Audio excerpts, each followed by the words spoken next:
Meu nome é João, deixa eu me apresentar. Faz 4 anos que eu sou psiquiatra aqui no Hospital Zona Sul, já tinha trabalhado em CAPS antes. E aqui no hospital, só para contextualizar um pouco para vocês, a gente tem a parte de emergência, né? Emergência psiquiátrica. Então, os pacientes que às vezes estão em surto, que precisam de uma avaliação mais de emergência, são encaminhados para cá. E a gente tem uma enfermaria aqui com 10 leitos, né, que a gente consegue ter um espaço um pouco mais controlado, mais restrito, para esses pacientes que passaram por essa avaliação do pronto-socorro, aqueles que têm que ficar para uma internação, eles usam esse espaço, mas mais para uma internação breve, assim, né? Então, aqueles que têm uma estabilização do quadro ali em até uma semana, a gente às vezes vê que tem uma boa evolução, mantém aqui. Quando a gente vê que é um quadro mais grave, que vai ser um tratamento mais arrastado, que precisa de um tratamento de longa permanência, a gente faz o cadastro, né, por central de leitos, para esses pacientes serem encaminhados, e aí eles aguardam essa internação psiquiátrica aqui com todos os cuidados que tem que ter, né? Tá? Trabalho em consultório também, meio que divido o consultório aqui com o hospital, com essa parte de emergência, né? E acho que vou tentar, dentro desse contexto de trabalho nosso nos últimos anos, né, que na verdade a gente veio organizando bastante coisa aqui de protocolo de atendimento, de contenção, de manejo dos pacientes, até a organização desse espaço, que facilitou bastante, eu acho, aqui no hospital, porque o paciente acaba ficando num lugar mais restrito e até essa restrição, além de proteger ele e os outros pacientes, né, a gente percebe que a gente consegue controlar eles melhor, assim, por uma questão de ambiente mesmo, com menos remédio, menos agitação, por eles estarem num espaço que é mais reservado deles, mais tranquilos, né, sem tanto movimento. Então, acho que isso tem feito toda a diferença no nosso trabalho aí, no último ano, depois que esse espaço foi aberto, tá? Então, assim, né, aqui o que a gente tenta sempre trabalhar com o médico do pronto-socorro é essa questão da avaliação psiquiátrica no pronto-socorro, né? E aí, às vezes, a gente vê que os clínicos ficam quebrando a cabeça para tentar chegar num diagnóstico ali no pronto-socorro. E, assim, na grande maioria das vezes, a gente não vai conseguir ter um diagnóstico exato, né? A gente não tem aquela questão do exame que confirma ou não a doença apresentada pelo paciente naquele momento, né? Muitas vezes requer um histórico. A gente não tem um acompanhante que traz uma informação boa para a gente entender bem o que aconteceu nos últimos anos, né? Quando a gente tem um informante bom, excelente. Acho que a gente consegue organizar bastante coisa. Mas não é uma realidade diária, né? Então, às vezes a gente não consegue fechar esse diagnóstico no momento inicial, né? Mas a gente precisa, pelo menos, assim como aquele paciente grave, né? Que chega para uma situação clínica, outras situações clínicas no pronto-socorro, que a gente tem uma missão, às vezes, de estabilizar num primeiro momento, para depois investigar melhor o que está causando aquela emergência. E na psiquiatria, assim, também, né? Às vezes a gente não vai conseguir fechar um diagnóstico específico, mas a gente, podendo ter ideia um pouco das síndromes, né, gerais, a gente consegue colocar esse paciente em alguma caixinha ali, fazer as medidas iniciais de emergência, tirar ele do risco, né, para depois pensar se esse paciente vai seguir para um CAPS, para um ambulatório, ou se ele tem a necessidade de uma internação mais prolongada, né, no hospital psiquiátrico, por exemplo. Então, aqui a maior diferença é a questão do suporte, né, acho que do acompanhante, porque o paciente em surto, a gente não consegue criar muito histórico dele, né, a não ser avaliar o exame do estado mental dele, e ver se ele está sob psicótico, se ele tem algum transtorno de humor junto, se ele fez uso de substância, o que está naquela situação. Mas, assim, tem um limite de informações que a gente consegue confiar, então, ter o acompanhante faz toda a diferença para essa investigação, né? E também para os cuidados, né? Para situações de risco que ele pode criar ali na emergência. Acho que não. Será que apareceu alguém ali querendo entrar? Acho que não, né? Então, acho que assim, né? Como eu já adiantei para vocês um pouquinho, eu acho que o principal que a gente precisa pensar, né? Qual que é o sintoma principal que o paciente traz, né? É um sintoma psicótico, né? Você vê o paciente dentro de um quadro psicótico, esse é o sintoma nuclear. Por exemplo, ele está tendo uma alucinação auditiva, né? Que está deixando ele desorganizado, agressivo. E aí, pelo menos, a gente precisa entender, ó, tem uma síndrome psicótica aqui, né? Que começou há quanto tempo? Começou hoje? Começou há uma semana? Começou há 30 dias? Começou há mais de 6 meses, né? E esse paciente não buscou tratamento. essa questão de tempo vai ajudar a gente a entender esse diagnóstico também, né? E quais são os sintomas que estão em volta dessa alucinação, né? O paciente está persecutório, está agressivo, está agitado, está sonolento, né? Tem alguma alteração neurológica junto, que a gente tem que desconfiar de alguma outra coisa, né? Então, a partir do sintoma principal, a gente precisa entender o tempo e quais são os sintomas que estão em volta daquele sintoma principal, né? E pensar se tem uso de substância junto, né? Que aí a gente vai precisar fazer um diagnóstico diferencial. Se tem alguma causa orgânica que a gente desconfia, né? O paciente está com algum sintoma neurológico ou está com rebaixamento mais agudo do nível de consciência, né? Ou está com alguma alteração psicomotora grave, que parece, né, ter alguma coisa neurológica a mais, além dos sintomas psiquiátricos. Isso são coisas que a gente precisa, nesse momento, excluir, né? A partir do momento que a gente consegue ter um pouco dessa visão, a gente não fica tão perdido no manejo, né? Então, aqui eu não estou pedindo para vocês, por exemplo, fechar um diagnóstico de esquizofrenia, né? De um transtorno delirante persistente, de um transtorno esquizofreniforme, nada disso, assim. É um quadro psicótico que está com esses sintomas e a gente está tentando entender se é um quadro orgânico ou não, né? E por quanto tempo que ele começou, né? Acho que isso é o principal. A gente contextualizar um pouco esses sintomas todos, o tempo, né? Para a gente saber se isso é um quadro agudo, né? Que nem eu falei, ou se é um quadro já mais arrastado. É um paciente que já faz tratamento há muitos anos, né? É um paciente que abandonou o tratamento, ou está fazendo um tratamento que não está dando certo e entrou numa nova crise, né? Ou é um quadro que começou agora, começou no último mês, começou nos últimos dias, né? Que nem eu falei. Então, a gente precisa avaliar esse contexto, né? Numa avaliação inicial, dos sintomas todos, quanto tempo iniciou, né? Esses sintomas. Ver se esse paciente tem um histórico de tratamento, já se ele toma o uso de alguma medicação contínua, isso é bem importante, tá? Aqui no hospital a gente vê muitas vezes que as pessoas esquecem de considerar o tratamento que o paciente está fazendo já, né? Isso muitas vezes é um problema porque a medicação que ele está em uso não vai nem para a prescrição, né? Até ele aguardar a avaliação do psiquiatra, né? Aumentando a piora, o risco, né? Então tem que ver se tem tratamento, se tem medicação contínua, se você vai considerar esses remédios agora, nesse momento que ele está, né, tá em surto, quais são os riscos que esse paciente está oferecendo.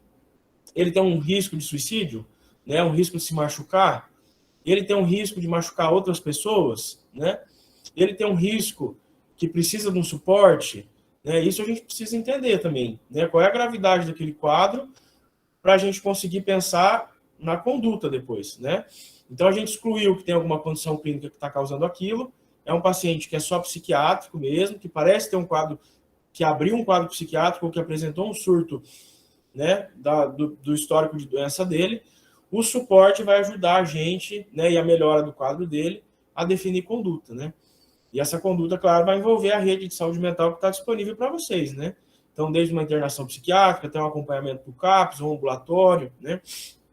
De acordo com a realidade do serviço.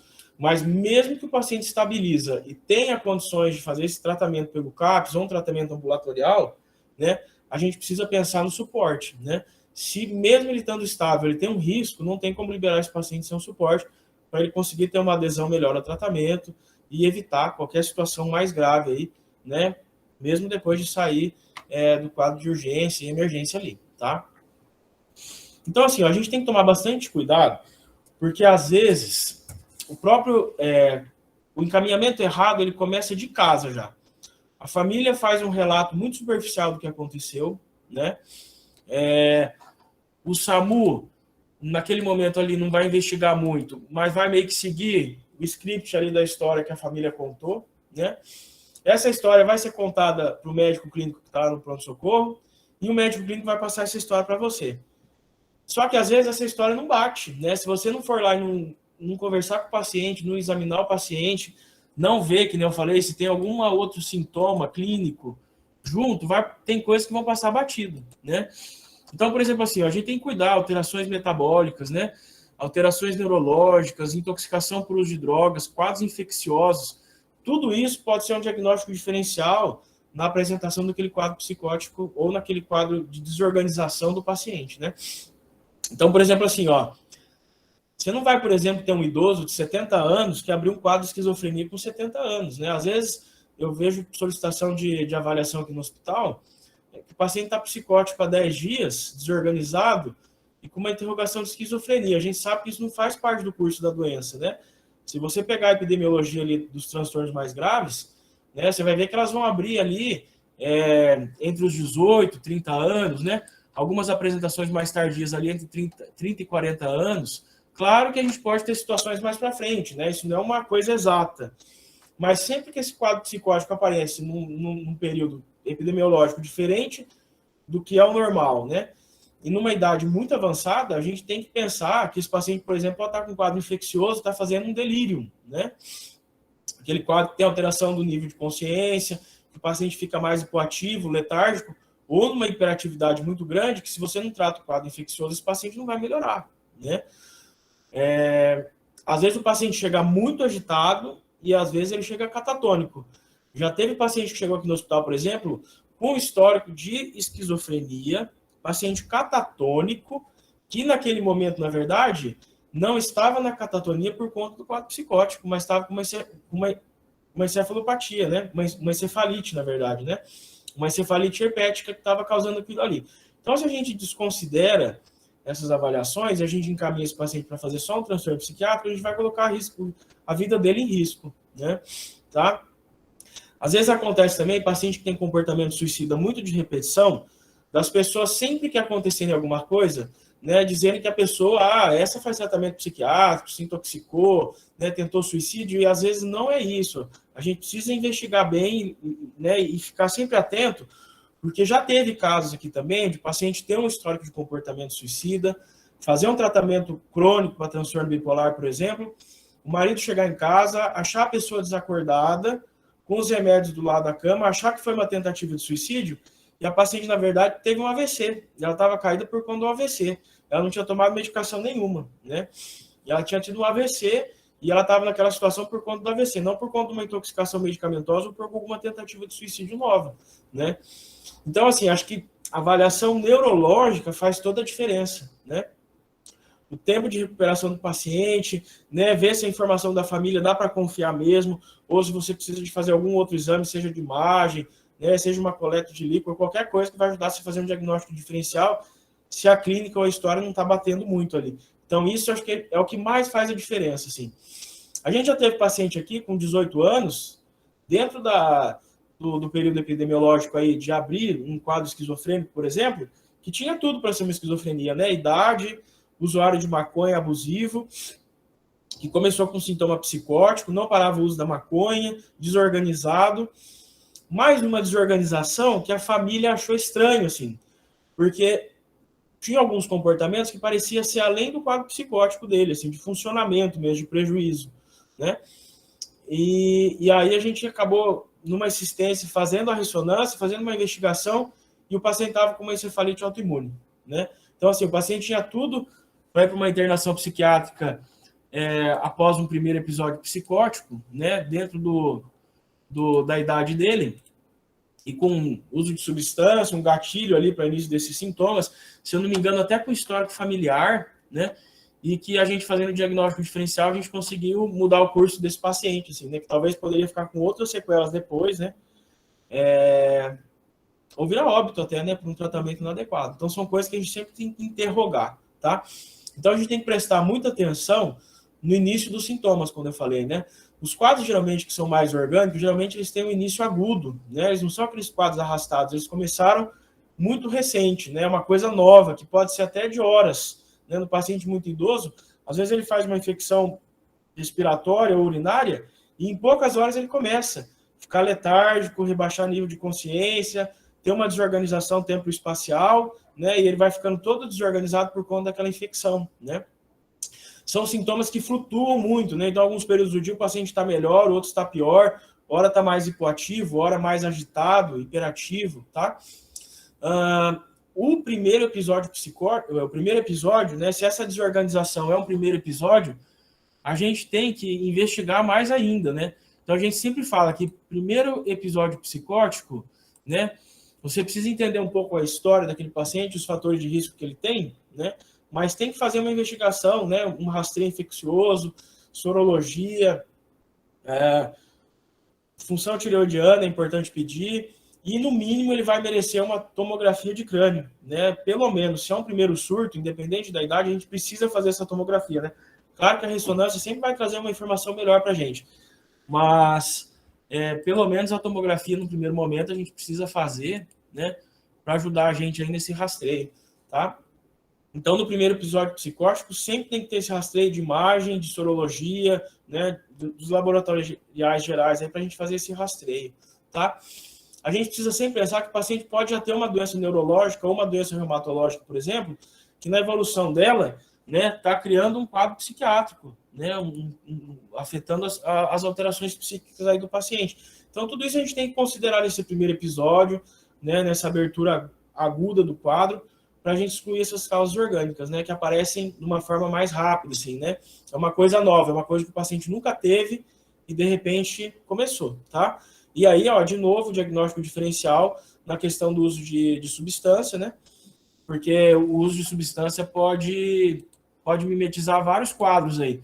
E a gente precisa que esse paciente saia do período de intoxicação ou até mesmo de abstinência para a gente conseguir fechar um diagnóstico dele, né? Que não, talvez aquelas alterações não fossem só pelo uso de droga, mas por algum outro diagnóstico junto, tá?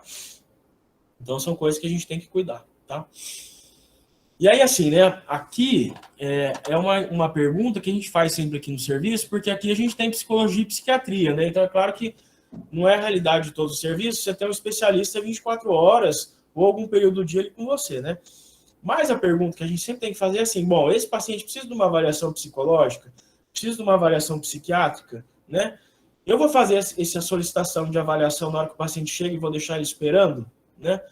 Isso é porque, assim, aqui, por muitas vezes aconteceu isso, né? Às vezes a gente tem a falsa sensação que o simples fato de a gente solicitar uma avaliação para o especialista vai estar protegendo a gente de algum desfecho ruim, de algum desfecho negativo. E isso não protege, né? Então, você pode ter um especialista de sobreaviso, por exemplo, né, no teu serviço, que em algum momento ele vai aparecer para avaliar esse paciente. Você pode ter um CAPS, por exemplo, na tua cidade, que você pode ligar lá e compartilhar uma avaliação com o médico de lá para te ajudar no manejo da emergência, né? Mesmo que o paciente se desloque e volte, né? Você pode ter um médico de sobreaviso que venha no hospital avaliar. São várias as situações. Mas aqui a gente tem que tomar um cuidado de não avaliar mal esse paciente e deixar ele esperando essa avaliação psiquiátrica em algum momento, em algum contexto, sem o suporte inicial que ele precisa, né? É a mesma coisa que você atender uma emergência cardiológica, solicitar o cardiologista, deixar o cara infartando lá, aguardando o cardiologista, né? Quando o cardiologista chegar, não vai ter muito o que fazer, tá? Então, a gente precisa entender um pouco dessas medidas iniciais, né? Para tirar o paciente do risco, né? Essa responsabilidade é minha, né? Até o especialista chegar. Inclusive, se o paciente, por exemplo, tem uma ideação, um planejamento suicida muito intenso, ele veio encaminhado para uma tentativa, eu preciso colocar alguma medicação ali mais sedativa, né? E organizar alguma contenção, alguma monitorização em algum momento, para evitar que esse paciente se coloque em risco até ter alguma conduta nova, né? Porque a responsabilidade é minha dele estar ali, né? E os pacientes, quando não estão bem, quando estão num quadro suicida, quando estão desorganizados, né? Qualquer coisa próxima pode ser um objeto de risco, né? Para esse paciente. Desde uma contenção de outro paciente que ele pode usar para se enforcar, né? Um álcool que está ali no posto de enfermagem, que descuidadamente ele pode usar, né? Para ingerir ou para se queimar. Então, tem muito objeto perigoso, se a gente for pensar, num ambiente hospitalar, numa emergência, que o paciente pode usar para colocar em risco. Então, todo o cuidado que a gente vai ter ali é responsabilidade nossa, né? Então, cuidar com essa pressa de solicitar a avaliação do psiquiatra, sem pensar o porquê que eu estou solicitando, né? O que eu posso adiantar? Qual que é a investigação clínica que eu posso adiantar se é um primeiro quadro psicótico, se eu tenho a suspeita de um quadro infeccioso, né? Se é um paciente suicida, se é um paciente agressivo, que medidas que eu posso fazer antes para tirar esse paciente do risco, para quando o especialista chegar, né, eu conseguir conduzir esse quadro de uma maneira mais tranquila. Tá? E mais segura também, né? Tanto para vocês quanto para o paciente. Então, assim, ó, aqui a gente acaba vendo, né, que a gente tem 3 grupos que acabam aparecendo com uma frequência maior no pronto-socorro, né? Então, acho que em primeiro lugar são os transtornos psicóticos, né? Que pode ser agudo ou crônico, né? Tá? Então, esses cuidados a gente tem que ter, né? O paciente está psicótico, está desorganizado, qual que é o risco de agressividade dele, né? Dele se machucar, machucar outras pessoas e até mesmo cometer um suicídio, né? O paciente psicótico, às vezes, tanto o paciente que já é um quadro, por exemplo, mais crônico, uma esquizofrenia, ou é um quadro mais agudo, às vezes, no período de melhora dele, transitório, ele consegue ter um pouco mais de consciência da realidade, do que está acontecendo, e ele vê os prejuízos que ele está tendo, a situação que ele se envolveu. Isso é muito sofrimento para ele, né, dentro do quadro psicótico. E é muito comum a gente ter suicídio nesses momentos, assim, né? Então, é um risco bem grande. Tem um risco da agressividade, mas tem o risco do suicídio que a gente não pode desconsiderar, tá? A gente precisa considerar nos quadros psicóticos, porque aqui, eu até deixei ali uma janelinha, né, mostrando algumas possibilidades de diagnóstico, né? Então, tem ali, ó, transtorno esquizofrenia, transtorno delirante persistente, né? Esquizoafetivo, um monte de coisa. A gente nem está falando nas apresentações individuais, que é aquilo que eu falei para vocês no começo, né? Para a gente ter uma ideia mais da síndrome, né? Não tanto desse diagnóstico, porque aqui, na emergência, isso pouco vai fazer a diferença, se ele é esquizofrênico ou se ele é um transtorno delirante só, né? Tá? Então, a gente pensar nessa questão do risco, pensar no momento da contenção, né? Às vezes o paciente não chega tão agitado e a gente vai deixando ele ali, ele vai numa crescente de agitação e risco e a gente perde o tempo de fazer a contenção, né? E aí, às vezes, a gente cria uma situação de gravidade que não precisava. Então, esse paciente precisa estar monitorado, porque às vezes ele chega mais calmo e ele vai, na confusão do atendimento ali, né, de toda a movimentação que tem uma emergência, um PA, um CAPS, às vezes ele vai agitando mais com aquilo ali, né? E aí ele vai numa crescente desnecessária, tá?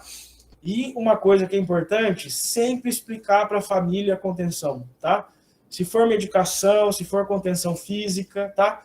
Explica a família, deixa a família ficar próximo, né, com certa segurança, participar, para a família não entender errado, não entender que você está punindo, que você está machucando o paciente, mas entender que você está fazendo uma medida de proteção, né, para ele e para quem está em volta ali, tá?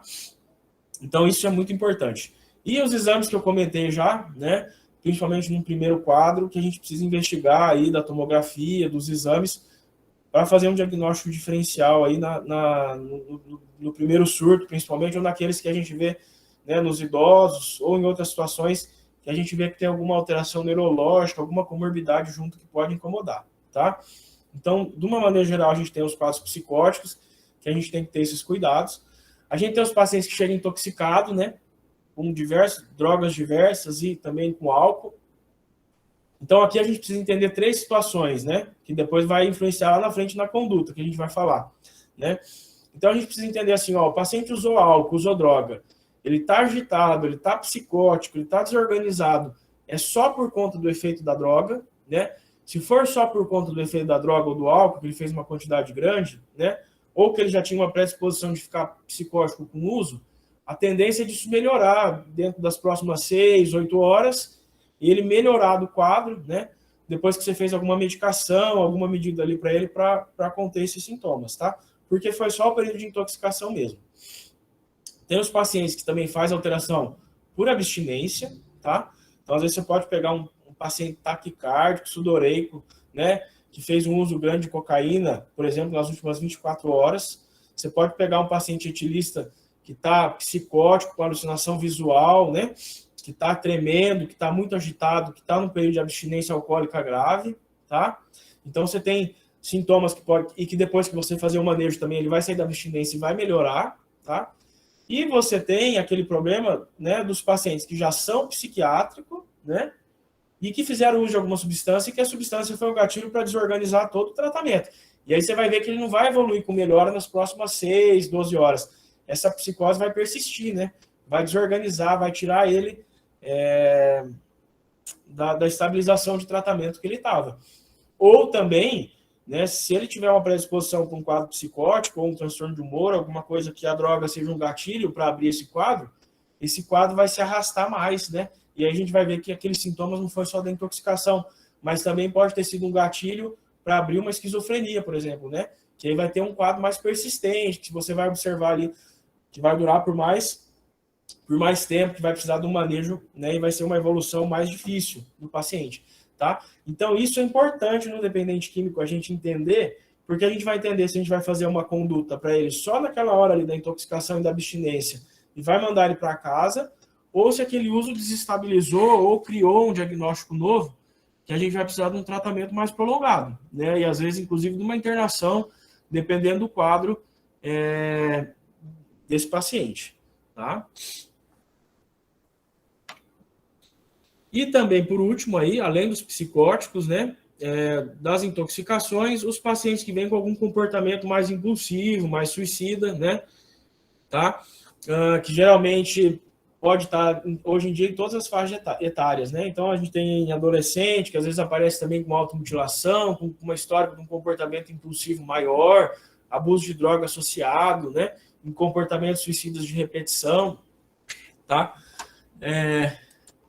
E aí, aqui, o manejo também, o que vai fazer a diferença é a gente entender em que contexto esse comportamento suicida ele aparece, né? Porque assim, quando a gente fala em comportamento suicida, a gente pode ter um pensamento de morte, um pensamento passivo que vem, por exemplo, quando a pessoa está muito deprimida, está muito ansiosa, quando ela está com alguma dificuldade de lidar com alguma coisa e o sintoma muito intenso, ela pode ter um pensamento passivo de morte, aquela ideia, né, acho que se eu morrer ia ser melhor e não ia dar trabalho para ninguém mais, né? Acho que se eu não tivesse mais aqui as coisas iam ser diferentes, aquela coisa vaga, assim, né? Que surge num contexto mais agudo, mas que a gente percebe que não tem um risco tão grande, né? Tá? Aqueles pensamentos mais passivos. Aí a gente já tem um outro estágio, que é o estágio da ideação mesmo, né? Que a pessoa já tem uma ideação mais concreta, né? Mais recorrente, e até o planejamento, né? Então, quando ela já tem a ideação e um planejamento mais persistente, ou ela tem um histórico de tentativa prévio e mantém uma ideação com planejamento atual, isso é aquele risco que a gente tem que ficar com, né, de orelha em pé, assim, né? Porque o paciente suicida, ele acaba muitas vezes sendo impulsivo, sendo ambivalente, então, tô melhor, não tô, né? E aí você avalia, acha que ele tá bem, ele sai e se coloca em risco. Então, tem essa situação que tem já um histórico, que tem uma ideação mais persistente, um planejamento, a gente tem que tomar cuidado, né? E no contexto que isso tá acontecendo, né? Então, por exemplo, assim, se você tem um pensamento mais passivo de morte, né? Num paciente que está numa crise de ansiedade, por exemplo, quando você medica e controla a crise de ansiedade dele, né? Você tira ele do risco, né? E às vezes você institui um tratamento para ansiedade posterior que não deixa mais esses sintomas ficarem oscilando tanto e você consegue proteger ele de não ter mais esses pensamentos ou desses pensamentos evoluírem para um comportamento mais grave, né? Às vezes você tem um paciente que está com uma ideação, que está com um planejamento, né? Mas que você medica ela ali naquele momento também, tira ela daquele sofrimento, daquela hora, né? Se ela está um pouco desorganizada, psicótica, ou se ela está só mais ansiosa ou deprimida, e você consegue ter um controle maior, né, dessa ideação, desse planejamento, a pessoa passou um tempo de observação ali, vamos supor, de 6, 12 horas, ela fala, doutor, parece que passou, não estou mais com aqueles pensamentos todos, né, não está mais vindo aquelas ideias de morte, mas aqui a gente sempre tenta considerar, né, a questão do suporte para a definição do tratamento, né? Então, por exemplo, assim, a pessoa teve uma tentativa, né, teve uma ideação, um planejamento, melhorou, mas ela vai precisar de um suporte para essa alta, tá? É o que ajuda a gente a ter uma segurança melhor, né? Então, a gente precisa organizar algum suporte familiar, né? Qualquer pessoa mais próxima que ela tenha na rede, para a gente contextualizar o que aconteceu e falar para essa pessoa que ela vai precisar monitorar esse paciente mesmo em casa nos próximos dias, né? Inclusive para não ficar com medicação, não se colocar numa situação de risco nova, né? A pessoa ter alguém para pedir ajuda se tiver alguma coisa que não está bem, né? E até perceber, né, aí nos próximos dias, que a pessoa vai estando mais estável, numa segurança de começar a retomar a vida numa segurança melhor, né? Então, essa questão do suporte é muito importante para a alta, assim, né? Tá? A gente ter essa rede para organizar, ajudar a pessoa a se organizar no tratamento, tomar medicação, né? Ter essa sensação de estar protegido em casa para não ter uma situação nova de risco, tá? E nos casos, né, aqueles casos, claro, que não tem um suporte, que é difícil organizar um suporte, que a gente vê que a pessoa tem um risco muito alto, a gente precisa reorganizar um pouco melhor essa paciente, manter uma internação, às vezes, um pouco maior, né? Não precisa ser no hospital psiquiátrico, mas mesmo no hospital geral, a gente vai ter que manter ali, até a gente ter certeza que as coisas estão melhor e a gente conseguir organizar alguma rede, com um vizinho, com um amigo, alguém que tenha perto, né? Para dar esse suporte e evitar uma situação de risco maior, tá? Então, aí, né, baseado nesses três grupos, né? Uma pergunta só que eu coloco aqui, assim, né? O suicídio é um ato ilícito, né? A pessoa pode ser punida por conta por ter tentado suicídio, né? Então, o direito, ele não considera isso um ato ilícito, né? Ele considera que aplicar uma pena na pessoa que tentou suicídio não serviria para prevenir, para evitar com que ela tivesse uma nova tentativa, né? E que por ser uma questão de saúde também, né? A pessoa com comportamento suicida, ela não iria se importar com uma ameaça, uma sanção, talvez isso até fosse estimular ela a tentar mais vezes, né? Fazer um efeito inverso, né? Porque a pessoa já não está bem, você vai punir ela, você vai colocar mais ela em risco, né? Mas o direito pune, né? Pune quem induz, quem instiga e quem auxilia, né? E quando a gente recusa tratamento, né? Quando a gente age com preconceito, de certa forma estimula a pessoa nisso, a gente também está contribuindo, talvez em algum momento, para colocar essa pessoa mais em risco e ter uma punição no futuro por medidas de atendimento, de manejo que a gente não fez, né? Então a gente tem que tomar um pouco de cuidado, porque às vezes é um paciente que é meio cansativo, né?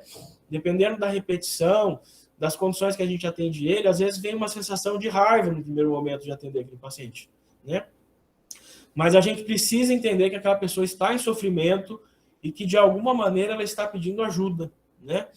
Mesmo que ela nem entenda a ajuda que ela tá pedindo, a gente precisa visualizar esse risco e tirar ela desse risco, né? Não fazer por ela é o que vai punir a gente em algum momento aí, né, nessa história. A gente precisa ter esse manejo, essa acolhida, né, com o paciente. E aqui sempre tem que escrever, tá? Tem que escrever. O que protege a gente é a gente escrever o que a gente fez, né? Então, escrever que você orientou a família, orientou suporte, orientou o tratamento, né? Que quando você fez a orientação, o paciente estava consciente, estava orientado, né? Estava com o juízo crítico de realidade preservado, ele estava entendendo o que você estava explicando para ele, né? E ele estava numa condição psíquica de explicar para você que ele estava numa condição melhor, né? Então, descrever um pouquinho disso é importante. Descrever que a família está se responsabilizando em organizar uma rede de suporte, que você orientou que tem que manter o tratamento e tudo mais, das medidas que foram feitas, do tempo que o paciente ficou ali, né? Da melhora dos sintomas iniciais. Isso é o que vai proteger a gente em algum momento, porque assim, 100% de certeza a gente nunca vai ter que o paciente está pronto para ir para casa, né? Então, como eu coloquei, é um paciente impulsivo, é um paciente ambivalente, e a gente não vai ter esse 100% de certeza, né? Então, a gente precisa fazer medidas que em algum momento protegem a gente para dizer, olha, tudo que podia ser feito a gente fez, né? De medicação, de observação, de organização de rede, de suporte, de encaminhamento, tá? É o que vai proteger a gente lá na frente. Então, isso tem que estar escrito, né? Tá? Isso é o mais importante, né? E aí, pensando nessa avaliação inicial toda que a gente conversou, né, nesses diagnósticos diferenciais das apresentações dessas síndromes que eu coloquei para vocês e desses três grupos principais, né, que eu acho que engloba um pouquinho de tudo, a gente começa a tomar alguma conduta, né, acho que avaliando um pouco o grau de agitação do paciente ali no ambiente que a gente está atendendo ele, né. Então, é um paciente que está um nível de agitação baixo, que está tranquilo, que consegue esperar um atendimento, né? É um paciente que você vê que ele já está um pouco inquieto, agitado, que pode evoluir para uma violência maior. Então, são coisas que a gente tem que estar atento. Porque aqui a gente tem duas situações, né? Tem o que evolui com muita gravidade, que a gente demorou para conter e que criou alguma situação muito risco, né? Muito grave, com muito risco. E também tem aquele paciente que às vezes ele está com rebaixamento de nível de consciência, que está letárgico, né? Que está num delírio 1, por exemplo, que não está incomodando, que a gente vai deixando por último, porque ele está quietinho lá, ele pode esperar, e aí ele vai agravando o quadro clínico dele ali sem a gente ver, né? Então a gente tem que tomar um cuidado para esses extremos, sabe? Tanto daquele que está muito agressivo, quanto aquele que está muito letárgico, muito pouco responsivo, que está catatônico, porque esse também pode evoluir clinicamente muito mal se a gente deixar ele por último, porque ele não incomoda, né? Então, são coisas que tem que deixar a gente num alerta, tá? E a gente tá com esse paciente na emergência, né? No PA, qualquer lugar que estiver trabalhando, a gente sempre tem que ter uma ideia do ambiente que a gente está atendendo ele, né? Eu estou fazendo o atendimento dele no ambiente seguro, né? Cuidado, às vezes se tranca no consultório com o paciente de uma forma que você não consegue sair e o paciente já está hostil, está psicótico, está persecutório, e isso vai te gerar um problema ali dentro, né? Então evita de se trancar com o paciente sozinho em lugar muito fechado, né? Tem muito objeto de risco próximo, né? Pede para a equipe ficar meio de olho, porque às vezes, que nem eu falei, um descuido que você faz, o paciente pega a faixa de contenção de outro paciente e cria se enforca ou faz alguma coisa que coloca a outra pessoa em risco, né? Aqueles equipos de soro, de ferro, aqui não é um problema, porque o paciente pega aquilo lá e vira uma arma na mão dele, né? Então, são coisas que a gente tem que ficar atento, assim, nesse manejo todo, como uma prevenção, né? De criar uma situação mais grave, tanto para o paciente como para funcionário, quanto para a equipe que está te ajudando ali, ou para os outros pacientes mais debilitados, né? Que não estão ali por uma condição psiquiátrica, também não ficarem no risco, tá? Então, assim, aqui a gente criou um protocolo, né, de contenção química e física dos pacientes. Não sei se a Silvana vai falar alguma coisa um pouquinho mais detalhada depois, né? Mas eu vou colocar um pouco de uma introdução aqui, né, do que a gente colocou. Então, tem essa questão da contenção física, né, de sempre estar o familiar junto, dessa orientação, e da gente pensar o que é melhor naquele momento, né? Se só uma contenção química, que não precisa conter o paciente, já controla, ou se vai precisar das duas coisas, né? Então, isso é uma coisa que a gente vai ter que avaliar de acordo com a gravidade, com a agitação de cada um, tá? Então, a gente sempre considera a aplicação intramuscular dessas medicações para o uso, tá? Claro que você pode usar via oral? Pode, mas daí vai ser naqueles casos mais brandos, né?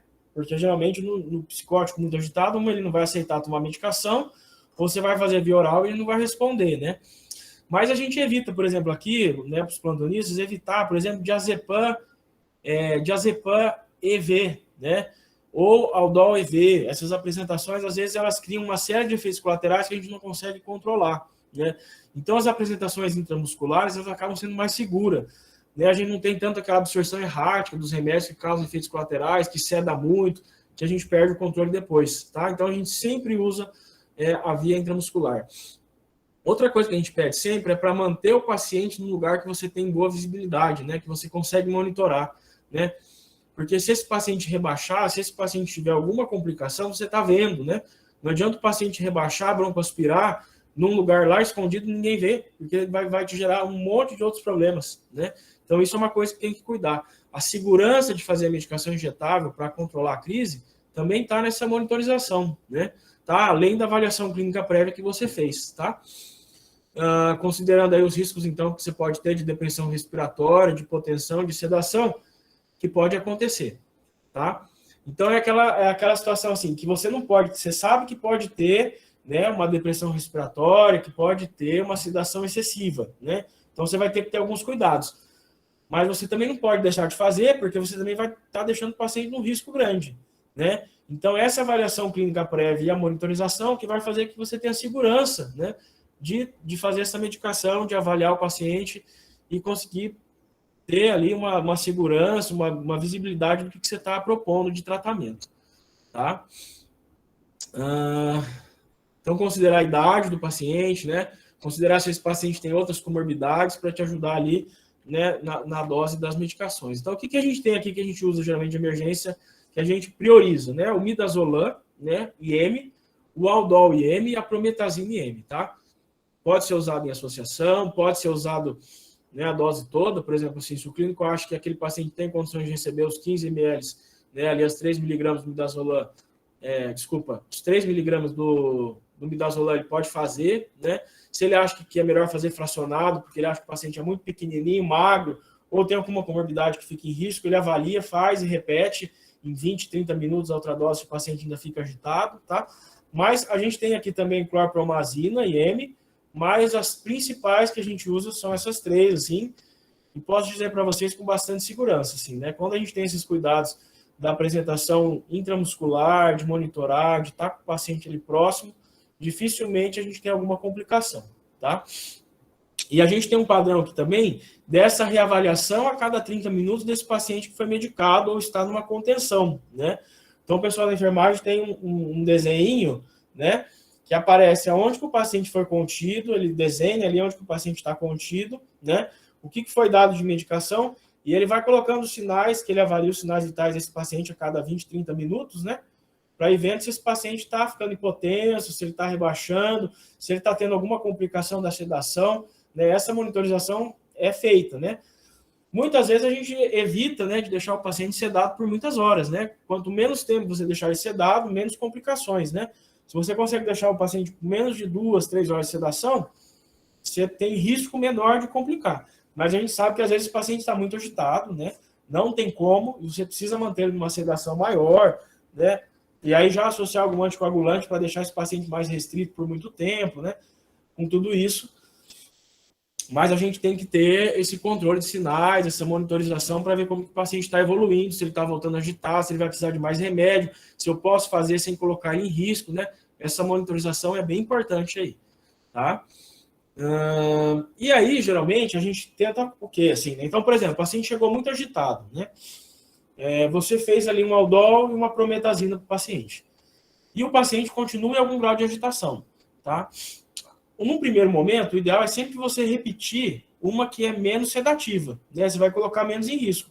Então, por exemplo, passou 20, 30 minutos, o paciente continua muito agitado, você pode repetir o aldol, por exemplo, ele, né? Você pode fazer essas repetições de aldol a cada 30 minutos, às vezes repetir 1, 2 vezes ali na frente, tá? Para ajudar a conter ele um pouco mais. Se você vê que persiste com uma piora e o paciente não ceda, você pode usar o midazolam também, né? Como complementar, com esses espaços de meia hora, né? Ou você pode começar com o aldol e midazolam, por exemplo, e repetir o aldol, né, a cada 30 minutos, conforme a avaliação que você vai fazendo, né? Mas isso é muito manejo de cada paciente. Você vai ter que ir vendo, né, como que esse paciente vai reagir à medicação que você está fazendo e vendo se você vai precisar repetir uma mais sedativa ou uma menos sedativa. No geral, repetindo as menos sedativas, a gente consegue ter um controle sem tanto risco, né? Mas, se necessário, a gente vai repetindo, né, as sedativas também, com um intervalo de tempo um pouco maior, para a gente ter esse controle aí e não fazer uma sedação tão grande, tá? Para os benzodiazepínicos, né, como o midazolam, por exemplo, né, ou o aldol, que você pode ter um paciente que faz uma distonia aguda, né, com aldol, tem aqueles pacientes que não toleram, que às vezes eles fazem aquelas rigidez muscular intensa, assim, que contorce a boca, o pescoço, né, retrai, faz aquela distonia. Aí você tem que usar algum, né, antagonista ali para ter o flumazenil, no caso do rebaixamento do benzodiazepínico.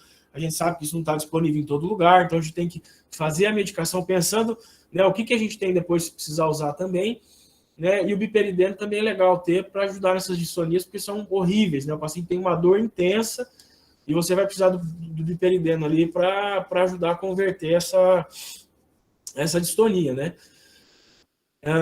Prometazina, clorpromazina injetável, a gente não tem, né, nada que dá para fazer se o paciente ficar muito sedado, é só medida de suporte mesmo, né? Então isso é uma coisa que a gente tem que pensar também, né? Tá? Às vezes a gente pensa que a prometazina é menos risco que o midazolam, mas às vezes se ela faz uma sedação excessiva, você não tem muito um agente para converter isso depois, né? Fica mais difícil, tá? Então são coisas que a gente tem que pensar dentro da clínica aí do paciente, tá? Clorpromazina, que é diferente dessas apresentações que eu coloquei aqui, né? Do midazolam, do aldol e da prometazina, a gente tem a apresentação que você pode fazer intramuscular, né? 25 miligramas ou 12,5, mas a gente tem que ter alguns cuidados com ela, porque ela tem uma chance de fazer uma sedação um pouco maior, né, do que os outros, de hipotensão também, de arritmia, de diminuir o limiar convulsivo, tá? E nos idosos ela pode fazer maior retenção urinária, constipação e piorar o estado confusional deles, tá? Então, assim, só tem o clorpromazina, né? Então, cuidar a dose, às vezes a maneira, começar um pouco mais devagar, se você só tem isso para usar, ponderando um pouco esses critérios de risco aí para você não gerar outras complicações, né? Tá? Não que isso é uma coisa exata, né? Que vai ter, tá? Mas é um alerta, porque às vezes a gente vai fazendo com uma quantidade muito grande e esses sintomas vão aparecendo aí no idoso, né? Ou naquele paciente que já tem um histórico de epilepsia e tudo mais. Então são os cuidados que com a clorpromazina a gente precisa ter um pouquinho mais, tá? Gestante, né? Sempre preferir os antipsicóticos, aí o Aldol é muito seguro, né? Tanto o injetável quanto o via oral, tá? Então, evitar, né, benzodiazepínico, as outras apresentações que são mais de risco. Você tem alguns antipsicóticos ali que acabam, às vezes, sendo um pouco mais sedativo, né? Risperidona, quetiapina, olanzapina. Para um uso mais agudo, que não é contínuo, você também pode usar o antipsicótico, ele é mais seguro do que você ficar usando benzodiazepínico, por exemplo, né? Então, os antipsicóticos, eles acabam, às vezes, contendo, ajudando mais, né? Com menos risco aí nas gestantes, aí, que às vezes é um desafio, né? Tá? Quando estão nessas situações de risco também, tá? E aí, quando tem essa contenção no leito, a gente precisa ter esses cuidados, né? Não é a gente amarrar o paciente, medicar e deixar ele lá, né? Tá? Você tem que cuidar da dieta que você vai dar para esse paciente, né? Ele tem condição de receber uma dieta via oral, né? Ele vai ter risco de broncoaspirar, e vai ter risco de ficar mais, né, sedado e criar outra complicação. Você tem que ver se esse paciente não está desidratando, né? O paciente tem vontade de ir no banheiro, então você precisa organizar como que você vai fazer isso, né? O cuidado de manter esse paciente contido, né? Às vezes, entra em situações que você tem que deixar o paciente contido 3 dias, porque o paciente está num lugar de agressividade muito grande, num lugar que não tem estrutura nenhuma para ele ficar ali, mas aquela vaga de transferência não sai, né? Então, você tem que cuidar se esse paciente não está ficando hipoglicêmico, se ele não tem um risco ali de um TEC por ficar muito tempo imobilizado, sem outras medidas clínicas aí junto, né? Tá? Mudança de decúbito, são os cuidados que a gente tem que ter, né, daquele paciente que fica numa imobilização muito grande, né, e por muito tempo. Que nem eu falei, quanto menos tempo a gente deixar, menor esses riscos, né? Mas, dependendo da situação, a gente sabe que não tem muito o que fazer pelas limitações mesmo de espaço, de tratamento, e aí a gente não pode ficar desatento com isso. Por isso que esse controle de sinais, né, que a gente instituiu aqui a cada meia hora, né, e esse cuidado, ele vai fazer toda a diferença para esse raciocínio, né? Para a gente não deixar o paciente se agravar com outras questões clínicas, e aí quando sair a vaga dele, a gente não conseguir transferir porque ele está numa situação clínica muito grave, né? É isso que a gente tem que evitar, tá? E assim, ó, a questão então das medicações aqui, acho que ela abrange um pouco, né, a questão dos psicóticos, dos agressivos, né, desses pacientes mais agitados, impulsivos, mas tem algumas considerações que a gente tem que pensar no paciente etilista, tá? Esse aqui é o que mais sofre negligência, porque às vezes é muito chato atender, né? E aí a gente já vai no atendimento com certo preconceito, já, pô, o cara tá aqui de novo, né? Enchendo o saco e tudo mais. Então a gente tem quadros de abstinência que o paciente faz que são muito graves, né? Então uma abstinência alcoólica aguda, aquele delírio tremens mais intenso, ele é grave. Se você não fazer nenhuma medida, não fizer nenhuma medida ali, né, rápida para o paciente, às vezes ele convulsiona, ele rebaixa, ele vai a óbito, né?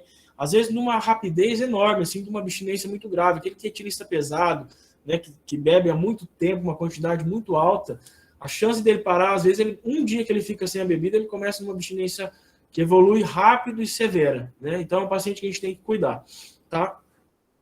Paciente que está em delírio tremens, né, que está numa abstinência severa, e que às vezes pode até ter uma convulsão, a gente sempre vai dar preferência para benzodiazepínico, tá? Você não vai dentalizar um paciente que fez uma convulsão isolada numa abstinência alcoólica, tá? E diazepam, né? O que vai melhorar o quadro dele é o diazepam, tá? Então aqui geralmente a gente avalia qual o grau da abstinência que o paciente está. Se o paciente está numa abstinência mais leve, começa com diazepam via oral, né? 10 miligramas, vê como que o paciente reage. Em meia hora, persiste com tremor, com alteração da PA, tá clinicamente instável ele ainda, mas dá para repetir o via oral, repete, né? Se você vê que está melhorando, se avalia ali entre 1 a 2 horas se essas repetições de diazepam via oral está dando resultado, está estabilizando, e você consegue manter o diazepam de horário, né, nos próximos dias até passar essa fase mais intensa da abstinência, né? Quando você faz ali, quando o paciente chega numa abstinência muito grave, ou você faz o via oral e vê que está agravando, né, que ele começa a fazer aquele tremor que ele quase pula da cama, né? Tem que ser diazepam, diazepam EV, não tem jeito, né? Tá? De forma lenta ali, você fazer o diazepam e ir reavaliando, você vai precisar repetir muitas vezes. E assim, ó, eu nunca vi paciente em abstinência alcoólica rebaixar com diazepam EV, tá? A gente já chegou a fazer aqui 5 ampolas a cada meia hora para estabilizar o paciente sem rebaixar, tá? Porque, na verdade, o diazepam vai tirando ele desse estado de abstinência, né? vai ocupando ali aqueles receptores que o álcool deixou, que não tem mais o álcool, e vai equilibrando, né, novamente, para evitar esses sintomas autonômicos mais intensos aí do paciente. Então, a abstinência é uma emergência, não dá para ficar esperando o especialista vir avaliar, que o paciente vai ficar taquicárdico, hipertenso, sudoreico, vai ficar com tremor intenso, vai convulsionar, vai virar uma zika, né? Então, tem que tomar uma conduta ali, depois o psiquiatra vem e vê o que ele vai fazer, né? Qual é o tratamento que ele vai continuar. Mas esse momento precisa de um tratamento, e o diazepam aí, via oral, ou o EV vai ser a nossa primeira escolha, tá? A gente tem que pensar sempre que o paciente que é etilista, ele tem comorbidades, tá? Um paciente que não come direito, geralmente ele está desnutrido, né? Porque ele só bebe, tá? Ele já tem alguma alteração hepática que a gente vai ter que considerar no tratamento. E o paciente etilista, ele se machuca muito, tá? É muito comum o paciente etilista aparecer na emergência com TCE, tá? Então é uma coisa que a gente tem que ficar de olho aberto, porque às vezes ele vem sem família, a família é mal informante, ninguém viu se ele caiu ou não, né?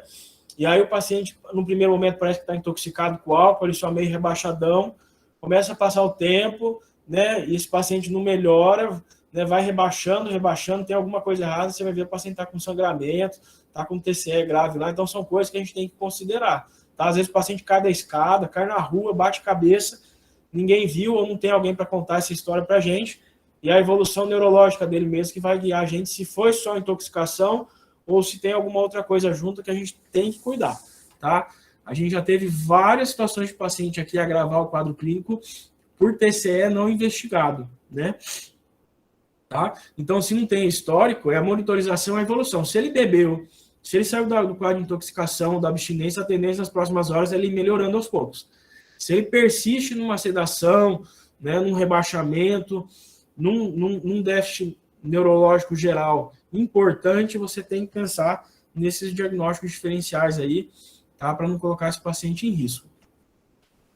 E sempre que você trata o paciente de uma abstinência, né, você tem que cuidar, porque esse paciente, como eu falei, não está se alimentando, está mais desnutrido, e ele tem um déficit muito grande de tiamina, né, por conta da alimentação dele, tá? E essa reposição de tiamina é muito importante para a gente evitar que ele entre num quadro de né, de uma encefalopatia mais grave, né, ou num Wernicke, ou num Korsakoff, que são aquelas evoluções neurológicas por deficiência de tiamina, né? Então, assim, geralmente esses quadros o paciente cursa com uma ataxia, né, você vê que ele tem uma dificuldade motora grande, ele cursa com nistagmo, uma alteração visual, e com uma desorganização do pensamento. No Wernicke, isso é mais transitório, né? Quando você começa a repor tiamina, ele começa a se alimentar melhor, isso vai melhorando e passa. O Korsakoff já é um quadro mais crônico, que a gente não consegue reverter, né? É aquele quadro que persistiu, né? Que o paciente não reverte mais aquela desorganização tempo-espacial, que ele fica muito desorganizado, que ele fica com uma cara apática, né? Que às vezes ele começa a ter... Parece um paciente demenciado mesmo, assim, né? Por conta de não ter tido esses cuidados, né? Principalmente com a tiamina nesse manejo inicial, né? E de considerar a desnutrição daquele paciente quando ele estava num período de dependência, de uso mais recorrente, e nessas abstinências recorrentes sem tratamento adequado, tá? Tiamina vai responder melhor IM, né? É uma dificuldade também, né? A gente sabe que não tem, tá? Fazer o complexo B não substitui a tiamina, porque a dose é muito inferior, né? A gente precisa usar entre 100 e 300 miligramas dia, tá? Então, o complexo B ele tem um pouquinho só de tiamina, não vai fazer o que a gente precisa, tá? Então, se é um quadro grave, a gente não tem, a gente vê que está evoluindo para uma encefalopatia mais grave, que precisa da tiamina para reverter, tem que encaminhar para um lugar que tenha, porque às vezes você vai mudar o curso da doença desse paciente, né? Você vai tirar ele de um Korsakoff, de uma desorganização que deixa ele inválido ali, né? Que ele tem um prejuízo funcional para o resto da vida depois, né? Por uma medida que a gente não conseguiu fazer naquele primeiro momento. Então, isso é uma coisa que a gente tem que considerar também, tá? E cuidar os benzodiazepínicos aí nas intoxicações, né? Por opioides é mais raro, a gente não tem tanto, né? E barbitúricos também é um pouco menor, mas por álcool, tudo, então, já são drogas que deprimem o sistema nervoso central. Às vezes, se você com muito excesso de benzodiazepínico, você acaba fazendo aquela sedação mais excessiva, né? Então tem que tomar um pouco de cuidado. Claro que aqui não estou falando da abstinência alcoólica, tá? Estou falando da intoxicação. O cara bebeu muito, está intoxicado, ele não está abstinente, né? Tá? Então tem que tomar um pouco de cuidado. Às vezes preferir ali as drogas, no primeiro momento, as drogas menos sedativas, né? O Aldol IM, por exemplo, vai tentando organizar ele, até que você consiga fazer outras medicações com mais segurança, tá? Não que não pode fazer, mas a gente tem que considerar. O histórico de uso do paciente ajuda muito a gente no manejo da medicação também, tá? Se você conhece o paciente, sabe que ele tem um histórico de uso muito recorrente, de muito tempo, um uso pesado, né? Você vai ver que você consegue fazer um pouco mais de medicação para ele, que ele tem uma tolerância maior, né? Pessoas que têm um histórico de uso mais recente, que você não conhece muito, que parece que usou uma ou duas vezes só e ficou psicótico, agitado, alguma coisa assim, tenha um pouco mais de cuidado, porque essa pessoa vai responder com mais sedação. Ela não tem toda aquela tolerância dos outros que já usam mais tempo, né? Então, são coisas que ajudam a fazer uma diferença aí também, né, na avaliação do paciente, para a gente não sedar muito ele ou não colocar ele muito em risco, tá? Então, assim, de uma maneira geral, né, eu acho que, um resuminho mais ou menos do que a gente falou, eu acho que o mais importante é assim, a gente viu o paciente, então, qual é a tomada de decisão que a gente vai fazer naquele momento, né? É de contenção, é de manejar uma intoxicação que ele teve, um ferimento, né? É um risco de suicídio que a gente vai ter que sedar um pouco melhor, avaliar qual que é aquele contexto. Doutor, só um pouquinho. Parece que tem alguém que não está conseguindo ouvir. Será que faz tempo? Não mandou mensagem agora. Pergunta aí se tem alguém que está ouvindo. Vê no chat. Ô, gente, tem alguém que não está ouvindo, mas o restante está? Não está dando para ver, né? Fica ali no do lado, não, do lado. Bem nítido. Então deve ser problema do computador da pessoa, né? Se mais alguém não estiver escutando, manda um recadinho para a gente aí, tá? Porque senão a gente fica sem um retorno, vai falando aqui, tá? Mas tranquilo, se está dando certo, vamos seguindo, tá? E aí vai ficar gravado também, se alguém teve alguma dificuldade de escutar, depois pode solicitar a gravação, né? Que daí eu acho que já ajuda. Tá? Então, aquilo que eu falei, né? Essa tomada de decisão é o que vai mudar, às vezes, o curso da evolução ali do paciente, da agitação, do risco, e vai proteger você, né? Olha, eu fiz tudo o que podia até eu ter uma avaliação do especialista, até eu conseguir transferir esse paciente para um hospital psiquiátrico, ou até eu conseguir transferir esse paciente para um hospital de referência, né? Tá? E escrever, né? Escrever o que você fez, escrever o que você orientou para a família, escrever a evolução do paciente, os cuidados, porque é isso que vai ajudar você depois lá, né? Pensando naqueles diagnósticos diferenciais todos que a gente conversou, né? Tá? E observando o paciente nas próximas horas para você ver qual vai ser o curso, né? Se é um quadro que você medicou e melhorou e esse paciente tem condição de ser algo ambulatorial, ou se é um quadro que mesmo você medicando, fazendo as medidas de suporte ali, o paciente continua agitado que precisa de uma internação maior, ou até mesmo para precisando até mesmo de uma transferência, né? Então, cuidando aí com as medidas de contenção, da monitorização, vendo que tipo de medicação que você tem que vai ser melhor, né, para o paciente naquele momento, minimizando os riscos, tá? De apresentação intramuscular, principalmente, que tem uma segurança melhor, tá? E cuidar quando você tem muito paciente psiquiátrico junto, contido ou em atendimento num lugar, porque às vezes você pode fazer com que um paciente mais organizado machuque o outro, né, ou gere alguma situação com outro paciente, né? Como eu falei, com faixa de contenção, com álcool, com algum objeto pérfuro cortante, equipa de soro, tudo que pode ser um risco, né? A gente precisa tomar cuidado, assim, sabe? Principalmente de paciente que está contido, né? Se você tem um paciente que está contido e tem outros desorganizados em volta dele que não estão contidos, eles podem machucar esse paciente contido e ninguém vê, né? Teve situações extremas, já graças a Deus não foi aqui, né? Mas a gente sabe de relato em outras instituições de um paciente colocar fogo no paciente contido com álcool em gel da enfermaria, né? Então, isso são coisas que a gente precisa ficar atento, sabe? Aquele paciente que está contido, ele está muito fragilizado. Ao mesmo tempo que ele tem um risco de agressão, né? Quando você contém ele, ele também está fragilizado ali em risco porque ele está imóvel, né? Ele está medicado, ele não consegue se defender. Então, isso é um cuidado bem importante, tá? Então, acho que de uma maneira geral, acho que isso, né, traduz um pouco da maneira que a gente trabalha aqui. da experiência que a gente tem aqui com a psiquiatria nos últimos anos.